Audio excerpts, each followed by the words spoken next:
यारों मददगार छोड़ा हुआ है, कोई डायरेक्शन नहीं है, इसने जो दिल में आया आपने कर लिया। ठीक है शफी जान साहब, आज कैसा लग रहा था कि पाकिस्तान पीपल्स पार्टी के दोस्तों के साथ मिलकर आप एक बिल के ऊपर प्रेस कॉन्फ्रेंस कर रहे हैं, डिफेंड कर रहे हैं, और मतलब कैसा लगा? आपके तो नाकिद रहे हैं, बहुत सारे इश्यूज़ के ऊपर आप माजी में बैठते नहीं रहे, एक दूसरे पर इल्ज़ाम तराशियाँ करते रहे हैं। एक आम आदमी घर बैठा हुआ, आपका वोटर सपोर्टर क्या सोच रहा होगा कि आज पाकिस्तान पीपल्स पार्टी के लोगों के साथ बैठ के प्रेस कॉन्फ्रेंस, अच्छी बात है, सियासतदानों को बैठना चाहिए, लेकिन जब अवामी मसाइल होते हैं उस पर नहीं बैठते, तो आज अपने मसाइल के ऊपर बैठ के। सबसे पहले निजामी साहब आपका शुक्रिया। जिस प्रेस कॉन्फ्रेंस की आप बात कर रहे हैं वो कल की थी, आज की नहीं थी। पार्लिमानी लीडर्स जितने भी थे असम्बली के अंदर वो तमाम बिल्कुल उस प्रेस कॉन्फ्रेंस में मौजूद थे। एक चीज को देखिए समझना होगा कि हुकूमत एक अलग चीज है और असम्बली जो है वो एक अलग चीज है। ये जो बिल, मैंने जैसे कि पहले कई मीडिया टॉक में इस बात का जिक्र भी किया है कि जो ड्राफ्ट कैबिनेट के पास आया था वो डिफरेंट था, उसमें ऐसी कोई भी चीज नहीं थी, उसको कैबिनेट ने अप्रूव किया और कैबिनेट ने जब असम्बली को दोबारा वापस भेजा तो वहां पे पीपल्स पार्टी के हमारे जो पार्लिमानी लीडर हैं अहमद गुंडी साहब, जो कि गवर्नर गुंडी साहब के भाई हैं, उन्होंने कुछ अमेंडमेंट्स पेश की जिसको स्पीकर साहब ने पास कर दी और वो इस एक्ट का हिस्सा बन गई। आज सीएम अफरीदी साहब ने काबीना के तमाम मेंबरान का इजलास बुलाया, उसमें स्पीकर खैबर पख्तूनख्वा की मशावरत के लिए भी उनको भी वीडियो लिंक पे लिया गया और तमाम कंसेंसस करके तमाम जो मुतनाज़ा शिक्के हैं उसको भी वापस लेने का ऐलान किया है। और उसके साथ साथ जो 1988 का शफी भाई कौन कौन सी मुतनाज़ा शिक्के हैं, थोड़ा सा उसका जरा बता देंगे ना नाजरीन के लिए कि कौन कौन सी मुतनाज़ा शिक्के हैं जो वापस ली जा रही हैं? असला जो 4 मजीद लाइसेंस देने थे वो हैं, टोल प्लाजा के हवाले से जी बिल्कुल, सबसे पहले काले शीशे हैं, पासपोर्ट की बात कर लेते हैं। अब सुन लीजिए, पहले ब्लू पासपोर्ट के हवाले से बात कर लें। 1988 के एक्ट में ब्लू पासपोर्ट ऑफिशियल जो पासपोर्ट है वो मौजूद है और जो ड्राफ्ट कैबिनेट के पास आया था उसमें भी सिर्फ ऑफिशियल पासपोर्ट एमपीए के लिए था, जो कि 1988 के एक्ट में था। उसमें तो ना स्पाउस का जिक्र था, ना लाइफ टाइम का जिक्र था, ना बच्चों का जिक्र था। वो असेंबली में जब अमेंडमेंट हुई तो ऐड हुआ, तो उससे उसी को वापस किया जाएगा। सिर्फ एमपीए के लिए 5 साल का जो ब्लू पासपोर्ट होता है वो दिया जाएगा और वही जो 1988 के एक्ट के अंदर मौजूद है। उसके साथ साथ असले के जी 4 लाइसेंस 1988 के एक्ट में मौजूद है, 4 ही दिए जाएंगे। जो 4 एक्स्ट्रा पेमेंट पे इस एक्ट में मौजूद थे उसको कैंसिल किया जाएगा। जो टूल टैक्स की आप बात कर रहे हैं ये 1988 के एक्ट में मौजूद है। देखिए बात बड़ी एक चीज जिससे मुझे थोड़ा सा गिला भी है कि सिर्फ सियासतदान ही इसका टारगेट क्यों है। देखिए 57,000 ब्लू पासपोर्ट जो है वो जारी हो चुके हैं।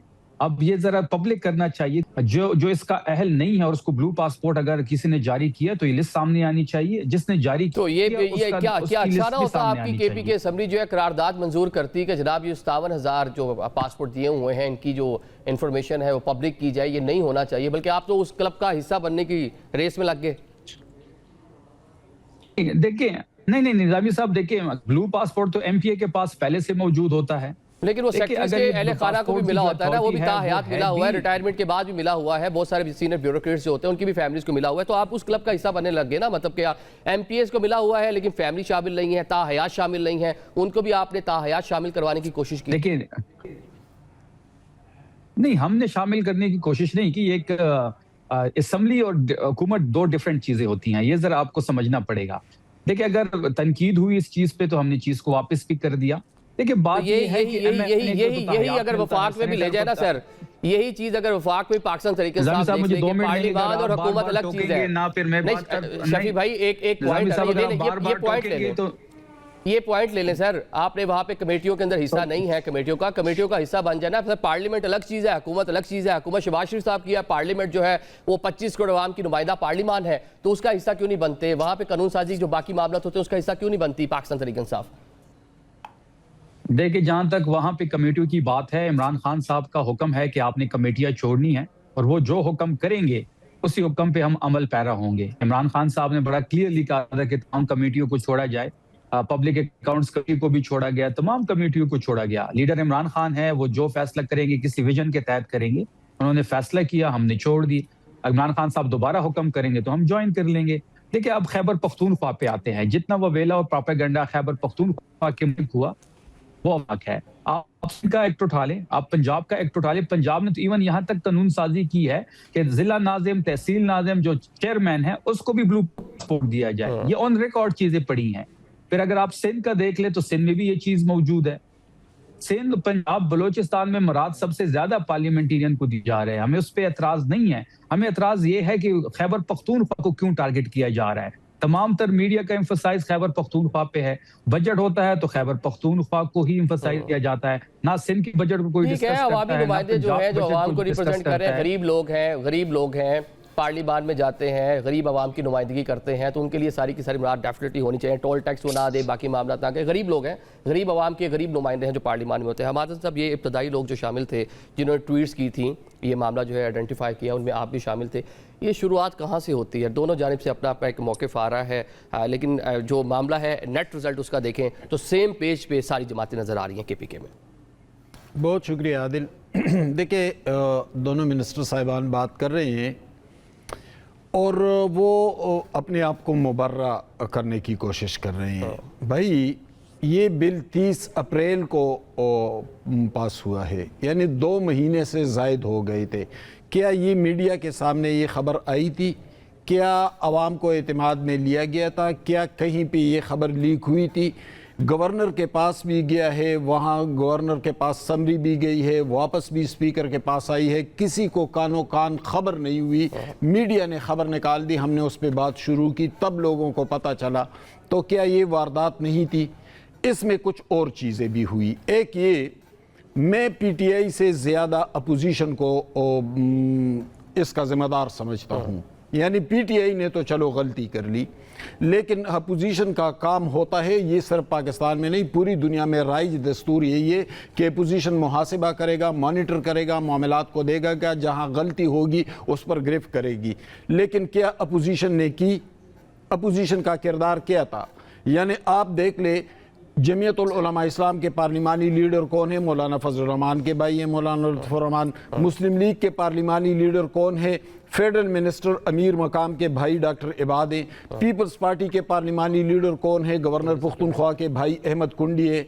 तो सब ने मिलकर ये वारदात की। इसमें अपोजिशन पर ज़्यादा जिम्मेदारी आयद होती है। सबसे बड़ी जिम्मेदारी, सबसे बड़ा जुर्म जो है वो अपोजिशन ने किया है।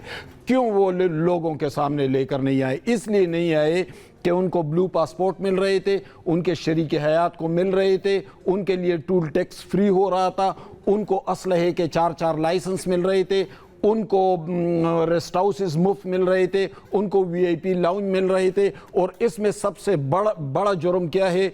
ये है कि MPAs को एक तरह से अदालत बना दिया गया था। यानी MPAs सूबाई असम्बली के अंदर जो कमेटी होगी, वो अगर आदिल या हमाद या कोई बात करेगा तो उसको बुलाएगा कि आपका रवैया गैर मोहतरम है। अब इस गैर मोहतरम रवैये को डिफ़ाइन कौन करेगा?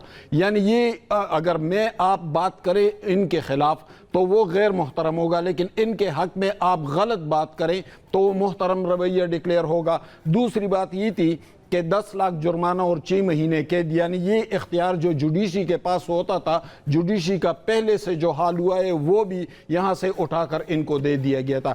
तो क्या ये किसी पार्लिमान को ज़ेब देता है जो किया गया था? देखिए, इसके लिए कोई जवाब नहीं तराशी जा सकती, कोई मुबर्रा नहीं है। इस असम्बली के कायम रहने का कोई जवाब बाकी नहीं रहा। अपोजिशन बराबर की जिम्मेदार है। अपोजिशन अगर अवाम में जाए तो इस बिल को अवाम उठाएंगे और उनसे कहेंगे कि आप किस मुंह से उनकी नाकामियों की बात कर रहे हैं कि PTI ने ये किया था। PTI आपने भी तो ये किया।